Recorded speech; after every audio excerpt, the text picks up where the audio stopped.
дар тоҷикистони азиз барои нахустин бор мусобиқаи байналмилалӣ оид ба қайиқронӣ намуди слалом таҳти унвони Тоҷикистон Slalom Open баргузор мешавад. Мусобиқаи байналмилалӣ ки мизбони онро Тоҷикистони азиз ба уҳда гирифтааст, аз 20 то 24 март дар дарёи Варзоб роҳандозӣ карда мешавад.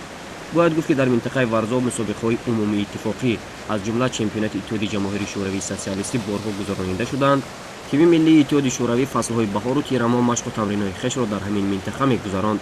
баъди ба даст овардани истиқлолияти комил кулли соҳаҳои варзиши меҳан рӯз ба рӯз рӯ ба рушд аст ва қайиқронӣ низ аз ҷумлаи ҳамон варзишҳоест ки дар чанд соли охир ба он ҳам аҳамияти ҷиддӣ зоҳир карда мешавад. Я занимаюсь гребным слаломом уже 9 лет. Участвовала в разных соревнованиях, например, чемпионат Казахстана, чемпионат Азии, в российских соревнованиях тоже участвовала, допустим, праздник на воде, или чемпионат сильнейших проходил.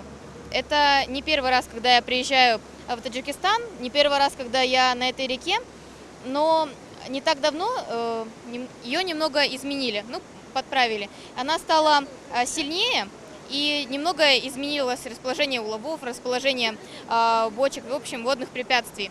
И ощущение, как будто первый раз здесь.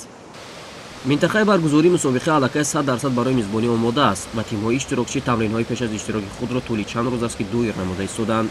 бояд қайд намуд ки дар мусобиқаи мазкур намояндагони кишварҳои Русия, Қазоқистон, Узбекистон, Таиланд, Ҳиндустон ва Тоҷикистон иштирок хоҳанд кард.